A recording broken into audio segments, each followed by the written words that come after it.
Assalamualaikum warahmatullahi wabarakatuh. Alhamdulillah wassalatu wassalamu ala Rasulillah wa ba'd. Musi Sakmizi yang dikasihi Abu Hamad Isko Agama, ahli mesyuarat kerajaan negeri, ahli Dewan Undangan Negeri, tuan-tuan dan puan-puan sekalian. Kita ada setengah jam kan? InsyaAllah. Dalam ruang yang pendek ni, saya nak ajak diri saya dan kita semua untuk merenung satu titah perintah Allah Azza wa Jalla kepada Nabi SAW yang mungkin kita juga ataupun sewajarnya kita juga amalkan. Iaitulah Allah menyatakan fa'lam annahu la ilaha illallah wastaghfir li dhanbika walil mu'minina wal mu'minat. Maksudnya, ketahuilah bahawasanya tidak ada ilah melainkan Allah, dan pohonlah keampunan untuk dosamu dan mukminin dan mukminat. Allah Azza wa Jal memerintahkan supaya Nabi SAW pohon keampunan untuk diri baginda. Dalam ayat ni dia guna li dzambik, untuk dosamu. Perkataan dosa di dalam Al-Quran yang disandarkan kepada Nabi SAW banyak perbahasannya di kalangan para ulama. Di kalangan mereka menyatakan ia bukan dosa seperti yang kita fahami dengan melakukan benda yang haram, tetapi menyalahi benda yang afdal, dan berbagai-bagai lagi pandangan dalam tafsiran. Apapun, Allah menyuruh Nabi memohon keampunan terhadap kesilapan ataupun dosa yang dilakukan oleh baginda.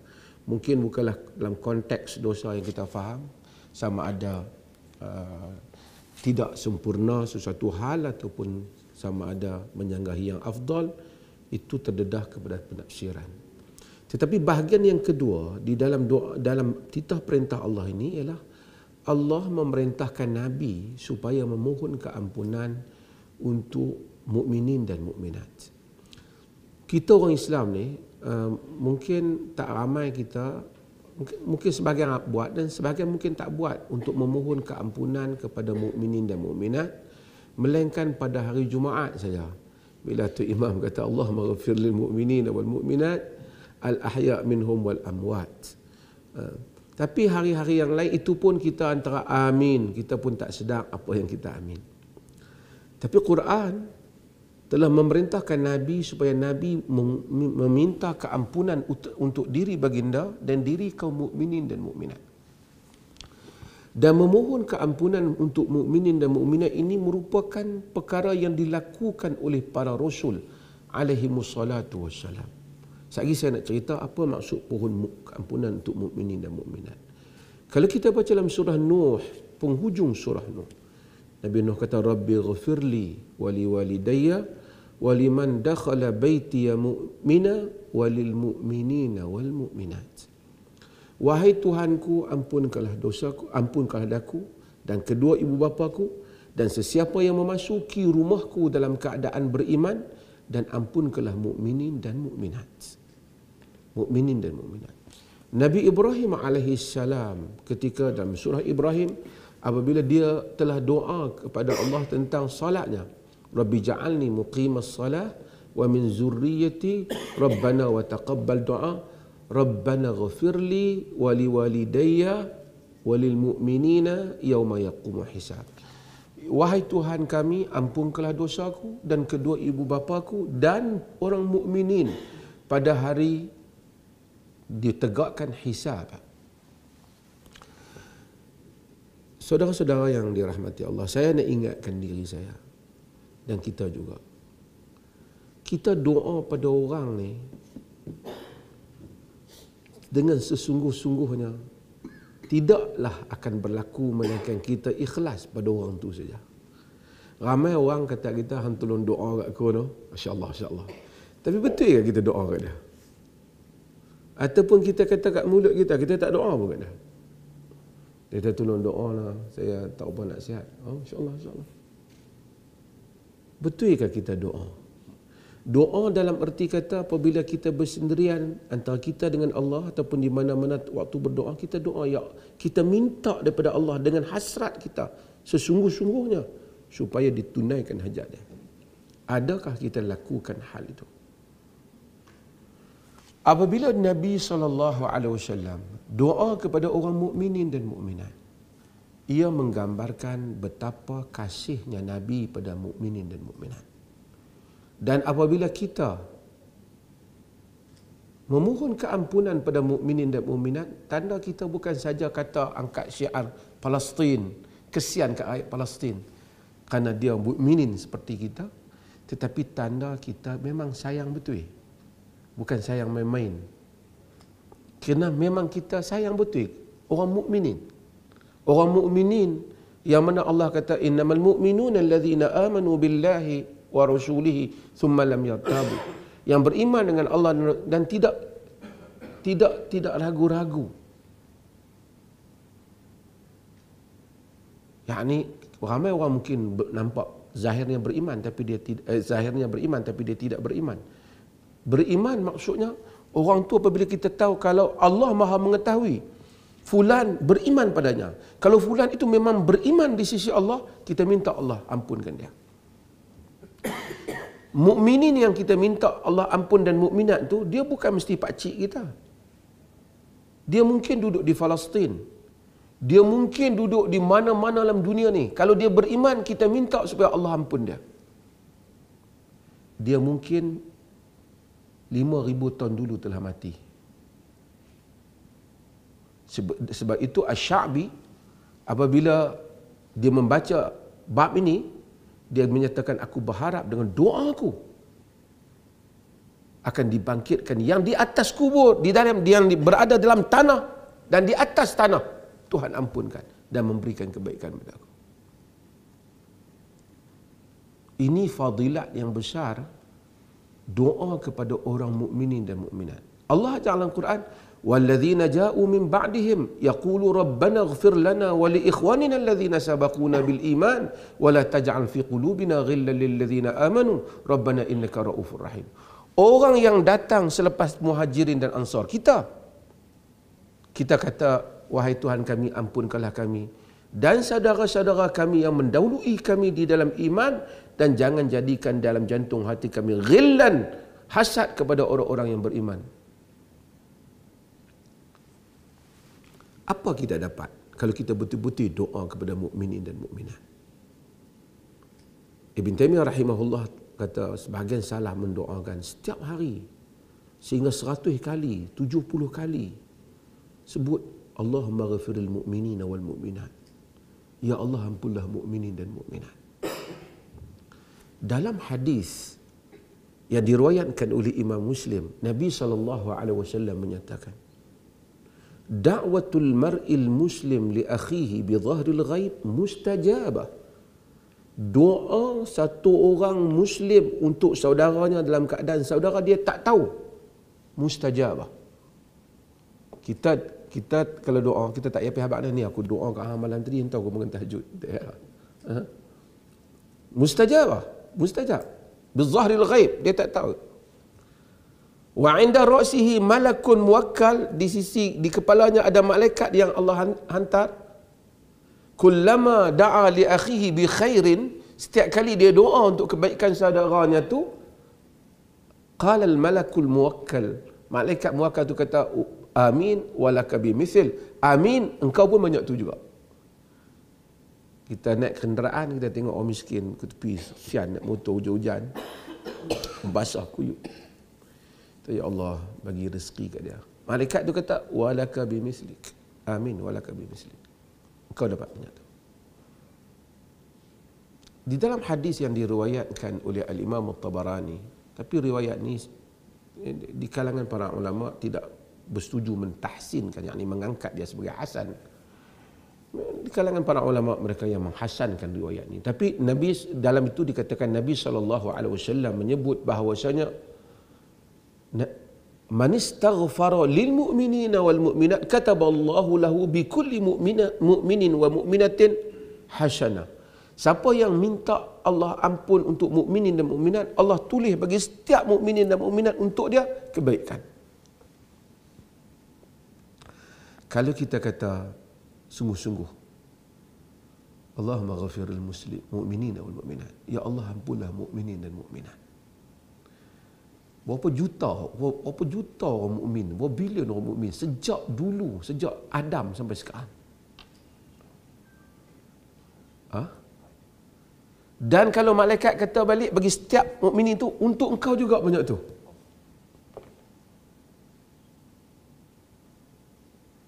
Sebab itu sesiapa yang mendoakan untuk mukminin dan mukminat betul-betul, dia akan merasai sadrul rah, satu kelapangan dada yang ajaib. Satu kelapangan hidup yang dia tak sangka. Dia mempunyai fadilat yang besar. Sesiapa yang melaziminya akan mengetahui nikmatnya. Mendoakan untuk mukminin dan mukminat. Kita tengok orang bom kat Palestin, siapa kita marah? Bukan dia beradik kita. Sebab kita tahu dia beriman macam kita. Tapi kalau kita minta untuk semua orang mukmin ni, supaya Allah ampunkan mereka, kita pun perlu keampunan. Jangan hukum mereka. Berapa banyak? Itu adalah manifestasi daripada rasa cinta kepada orang mukmin, sayang pada orang mukmin, dan kita patut amalkan. Saya nasihat diri saya dan tuan-tuan, amalkan. Allahumma ghafir lil mu'minin wal mu'minat. Sungguh-sungguh, dan tuan-tuan, perempuan akan mengetahui besarnya fadilat benda ini di dalam hidup. Itu satu hal. Apa yang diajar oleh agama, yang Nabi ajar, Quran ajar kepada Nabi, supaya Nabi doa pada mukminin dan mukminat. Dia mengajar kita tentang ketelusan hubungan kita dengan orang Muslim. Ramai orang cakap dia bagus, tapi dia tak telus. Kita macam anak kita. Kadang-kadang kita marah anak kita, orang tua marah ke anak, marah ayah dia. Tapi sayang, dalam solat mak dia doa kat dia. Jumpa mak dia beletiak, kan? Hang ni macam tu, macam ni. Tapi semayang doa kat dia. Sebab dia telus. Tang mulut je, tapi dia sayang. Kan? Kita tak telus ni, tang mulut bagus, tapi kita tak ada. Tapi Nabi leader. Nabi pemimpin. Kita duduk di dewan ni pun kita menguruskan rakyat. Nabi leader, Nabi pemimpin. Menjadi pemimpin kepada orang bukan soal untuk mempamerkan skill pemerintahan saja. Bukan soal untuk nak tunjuk ke orang bagaimana aku dapat perform di atas kerja yang diberi pada aku untuk mencapai KPI aku. Tetapi aku melakukan tugas ini ialah tugas kerana aku sayang orang mukminin dan mukminat, dan aku tunaikan tanggungjawab ni. Sebab tu orang yang tak ada sayang, agama dibina di atas sayang ni, rahim, ihsan. Tu mak katanya wamal ihsan. Sebanyak surah dalam Al-Quran kecuali surah Taubah, semuanya bermula dengan Bismillahirrahmanirrahim. Banyak nama Allah yang lain, tapi Allah pilih Ar-Rahman dan Ar-Rahim. Semuanya daripada rahimah. Rahimah daripada perkataan rahim, kerana sayang, kesian adalah merupakan trust kepada hubungan sesama insan, terutama sesama kaum mukminin. Bila satu orang yang mentadbir, mengurus, dia bukan takbir untuk tunjuk skill saja, tapi dia takbir untuk menunjukkan dia sayang kepada titah perintah Allah yang diberi pada dia. Orang berselawat. Hari Jumaat ni kita banyak berselawat. Sebagai orang Allahumma salli ala Muhammad. Tapi dia tidak merasai apa yang dia selawat itu. Kenapa Allah menitahkan innallaha wa malaikatahu yusalluna 'alan nabi? Kenapa selawat itu begitu besar? Kerana ia bukan soal kita nak selamatkan Nabi. Nabi ni memang selamatlah.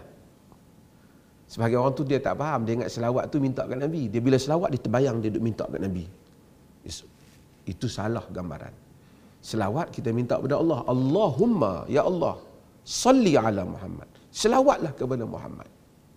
Kita minta kurniaan Allah kepada Muhammad. Sebab apa? Banyak sebab. Pertamanya titah perintah Allah. Yang lainnya ialah apa lagi cara untuk kita berterima kasih kepada Nabi? Nabi tak ada. Kau nak pergi tolong Nabi di rumah dia, Nabi tak ada. Kau nak pergi hantar makan hak mana kau Nabi suka, Nabi tak ada. Dah tak ada. Yang ada hanyalah kita hubungan dengan Nabi di samping kita ittiba', kita mengikut Nabi, tapi kita mencintai Nabi. Nak gambarkan cinta tu macam mana?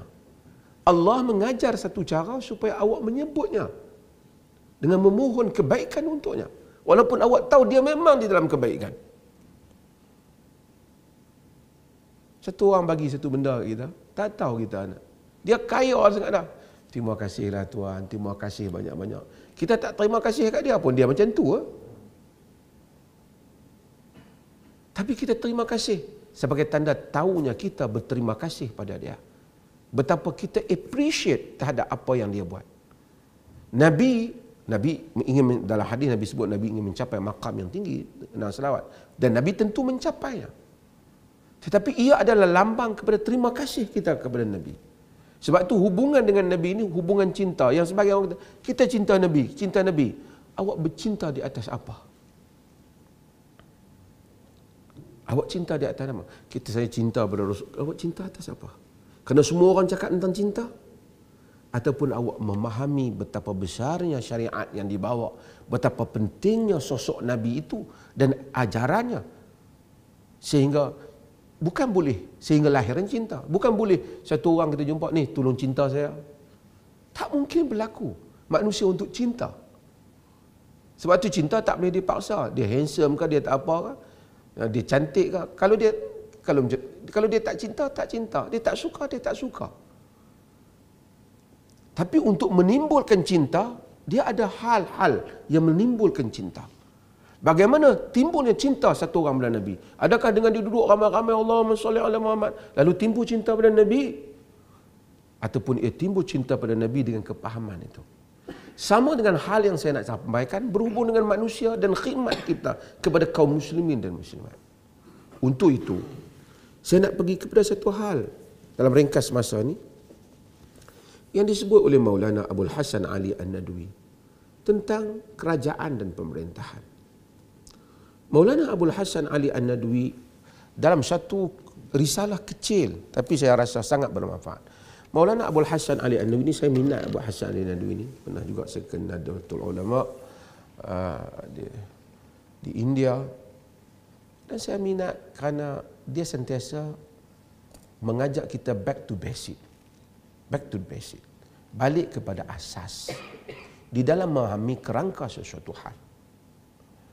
Kata Maulana Abul Hasan Ali An-Nadwi, kerajaan ini dia ada dua di dalam melaksanakan rencananya. Satunya ia melaksanakannya di atas dasar al-jibayah. Yang keduanya adalah al-hidayah. Ini Maulana Abul Hasan ni, Masya Allah, dia satu orang India. Dia keturunan Nabi, dia Sayyid Maulana Abul Hasan. Dan dia dah meninggal, rahimahullah, lama. Tapi dia merupakan pengurusi yang pertama untuk badan sastrawan Arab kerana tingginya bahasa dia. Al-jibayah, jibayah ni maksud kita panggil jibayah tu zakat. Jibayah ni collection ataupun ambil untung lah. Kita ambil kutipan ataupun cukai jibayah. Bahagian yang pertama dia kerajaan yang memikirkan bagaimana dia nak membina kekayaan kerajaan. Dan dia akan bangga kalau dia sebuah kerajaan yang sangat kaya dan sangat mewah. Maka semua agenda dia tak penting. Agenda dia, jika dia dapat mencapai kemewahan dan kekayaan, maka dia sebuah kerajaan yang berjaya.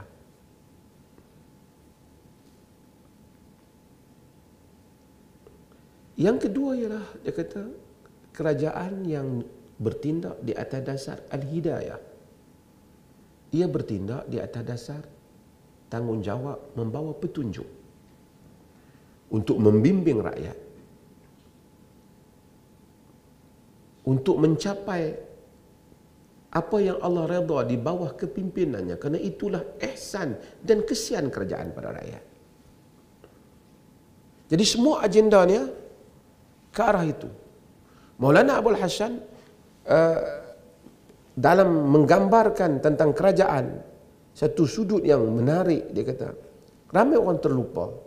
Di dalam sejarah umat Islam ini, kerajaan ini bukan dia lahir daripada kehendak memerintah, tapi kerajaan itu lahir daripada hadiah Allah kepada dakwah Nabi.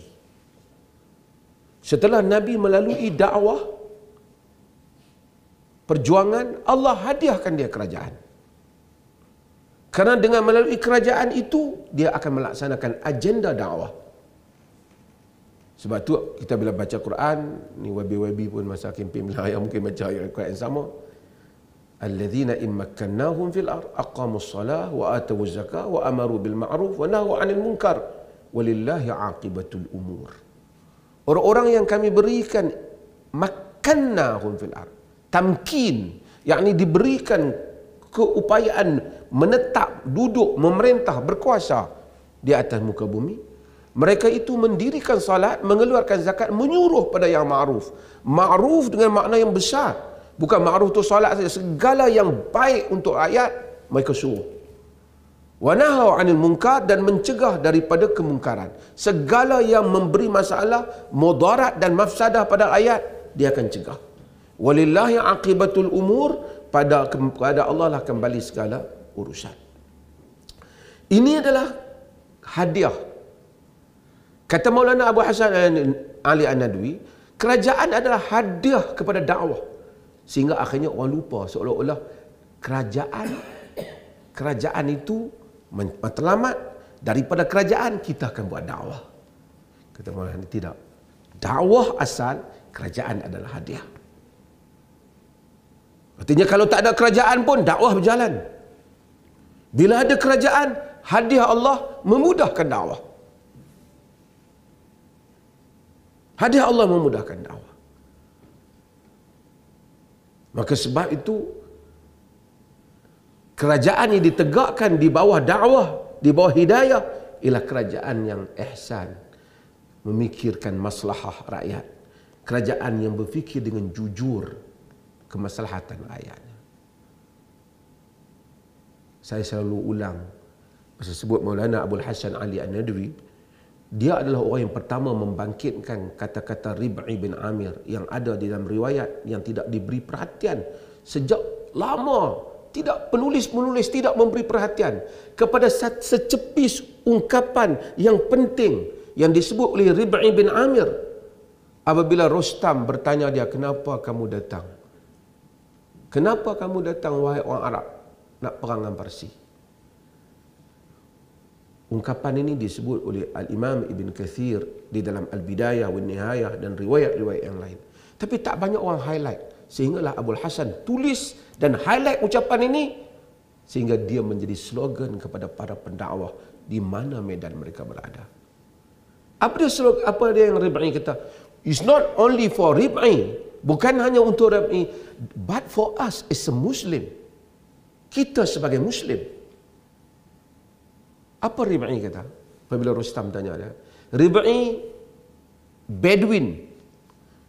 Dari orang biasa macam Badui lebih kurang, pakaian pun lebih kurang, ikat tali di kepala, masuk di dalam majlis kerajaan yang besar seperti Rustam. Kita jangan fikir zaman kita hanya hebat. Zaman-zaman dahulu, emas, perhiasan, istana yang begitu hebat. tempat mandi yang begitu hebat, cawan perak dan emas berlian, kerajaan tentera yang beratus ribu hebatnya. Kehebatan, kemewahan ini dia tak bermula pada sejak kita ada kilang ini, tak. Sejak lama dahulu. Rib'i bagi tahu dia yang Rustam tak dapat faham. This is product from the madrasah, Muhammadan madrasah. Ini adalah produk Muhammad, Nabi Muhammad, the prophetic institution, daripada sekolah Nabi. Apa dia? Rib'i kata, Allahu bta'athana linukhrija man syaa' min ibadatil ibad ila ibadatillahi wahdah, min jawril adyan ila adlil Islam, wa min dhiqid dunya ila si'atid dunya wal akhirah. What is your mission? Apa tujuan kamu datang? Limadha ji'tum ayyuhal Arab? Kenapa kamu datang wahai Arab? Rib'i kata, Allahu bta'athana, Allah yang menghantar kami. Walaupun zaman tu pemerintahannya Umar bin Khattab, tapi dia tak kata ni kami buat kerja khalifah. No. Allahu bta'athana, Allah yang menghantar kami. Linukhrija man syaa', untuk kami mengeluarkan sesiapa yang Allah kehendaki. Min ibadatil ibad ila ibadatillahi wahdah, daripada menyembah sesama, mengabdikan diri sesama hamba, kepada hanya mengabdikan diri kepada Allah. Min jawril adyani ila adlil Islam, daripada kekejaman agama-agama kepada keadilan Islam. Wa min dhiqid dunya ila si'atid dunya wal akhirah, daripada kesempitan dunia dan keluasan dunia dan akhirat. This is our mission. Ini adalah risalah kami. Very simple answer. Satu orang tentera biasa, bukan panglima besar, tetapi misinya jelas. Apa tujuan dia bergerak di bawah kerajaannya? Apa tujuan dia bekerja dengan kerajaan Umar? Sebab itu Maulana Abul Hasan sebut bahawasanya orang Arab ada syair yang baik, ada penunggang kuda yang hebat, ada pemanah yang hebat, tetapi gagal naik dalam persada sejarah. Tidak dapat membina kerajaan yang hebat, tidak jadi seperti Rom, tidak jadi seperti Parsi, tak jadi seperti China, tak dapat. Orang Arab tak dapat naik di dalam persada sejarah. Walaupun bukan mereka tidak ada kualiti, mereka ada syair yang bagus, penunggang kuda yang hebat, perwira-perwira yang berani. Mereka tak naik dalam persada sejarah sehingga mereka menjadi ummah risalah. Sehingga mereka menjadi kaum, bangsa, umat yang membawa risalah agama. Ketika itulah orang Arab naik. Wabi-wabi yang berminat ni ataupun tuan-tuan minat, baca Maulana Hasan Tariq, Kaifa dakhal al-Arabut Tarikh, bagaimana Arab memasuki sejarah. Dengan itu mereka menduduki kedudukan, dengan keinginan untuk berkhidmat kepada ummah, dengan keinginan untuk memberikan servis yang menyebabkan Allah sayang, Allah redha, dan keduniaan ini memenuhi maslahahnya, tujuan kemaslahatan dunia. Hanya dengan itu mereka dapat menjadi ummah. Rib'i beri jawapan pada Rustam. Dengan jawapan itulah tentera Islam berkembang dan servis umat Islam. Para sahabat radhiyallahu anhum ajma'in telah naik masuk ke kemewahan Rom, melihat istana mewah Parsi, tapi pulang ke Madinah sebagai seorang da'i dan mujahid. Ketika harta kerajaan Parsi, kerana semua kita tahu dalam sejarah Nabi janji akan jatuhnya Parsi. Ketika mereka melihat singgasana Parsi dan istana Maharaja Parsi yang hebat, bukan saja dulu hebat, sampai sekarang hebat, Allahu akbar, hadza ma wa'adana Allahu wa rasuluhu. Inilah yang Allah dan Rasul janjikan. Mereka bawa semua harta itu pulang ke Madinah. Bayangkan, daripada Iran, Parsi tu nak bawa balik ke Madinah berapa ribu kilometer nak sampai ke Madinah. Bila sampai harta itu semua ada di hadapan, Sayyidina Umar tengok dengan penuh kagum. Tak curi tentera kita ni harta ni. Dulu kan payah masuk akaun. Cekak satu bubur, bermata cekak emas boleh, tapi semua yang ada di hadapan Amirul Mukminin Umar bin Khattab. Kagum Umar. Kata Ali, bila Umar kagum, apa yang dia kata?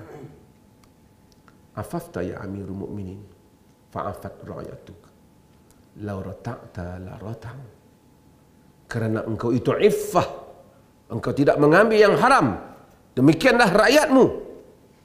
Jika engkau bermewah-mewahan mengambilnya, mereka juga demikian.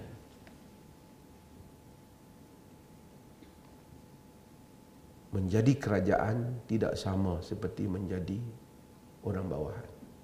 Bila kita duduk pada posisi kerajaan, kita tahu banyak peluang-peluang yang ada. Kita akan hadir majlis-majlis yang dulu kita tak hadir. Lebih mewah, lebih selesa makanan, orang hidang dan seumpamanya. Tentu berbeza, Wabi pun rasa hidupannya berbeza. Satubdi lakal ayyama kunta jahila wa yatika bil akhbari ma lam tuzawwidi. Kan Arab kata, puisi ke Arab kata. Kan datang hal-hal yang kita tak sangka dalam kehidupan yang baru. Tapi ini adalah semua saya cakap untuk diri saya dan juga pada pengalaman yang sedang dilalui oleh kerajaan negeri ini, dan mudah-mudahan slogan hasrat awal setiap kita untuk hidup di atas dakwah dan berjuang untuk dakwah dan berfikir untuk dakwah kekal di dalam diri kita sebagai pendakwah, dan juga agensi kita hendaklah dengan tadi, kalau satu orang tak boleh mendoakan keampunan mukminin dan mukminat dalam diamnya, dia tentu tidak dapat bekerja dengan baik untuk mukminin dan mukminat. Dan bagaimana untuk kita mengajak dia bersama-sama dengan kita dalam sebuah pemerintahan supaya sama-sama mencintai kaum mukminin dan mukminat dan berkhidmat kerana Allah. Setengah jam dah habis. Terima kasih banyak. Mohon maaf, saya pun tak ada sajuk yang spesifik pagi ini. Yang berhormat Wabi Azmi kata macam, dia kata setengah jam ya, cakap apa pun tak apa. Saya rasa itulah yang terlintas untuk saya cakap pagi ini. Sebab untuk tazkirah pada diri saya dan untuk kita semua. Terima kasih banyak atas jemputan. InsyaAllah mudah-mudahan kita sama-sama berkhidmat untuk ummah ini dengan perasaan tadi, Allahumma ghafiril mu'minina wal mu'minat. Allah ampunkanlah kaum mukminin dan mukminat. Kalau kita doa dalam diam supaya Allah ampunkan mereka, tentulah dalam jelas juga kita bekerja untuk kebaikan diri mereka dan kita semua, insyaAllah. Sekian, wassalamualaikum warahmatullahi wabarakatuh. Terima kasih.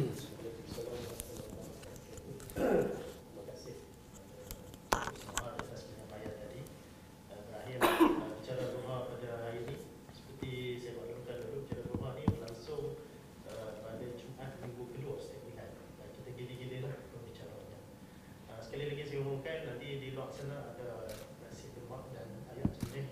Sila ambillah. Ayat mana? Itu saja, kita tangguhkan dulu sehingga untuk belajar. Dan Allah Alam. Wabillahi taufiq wal hidayah. Assalamualaikum.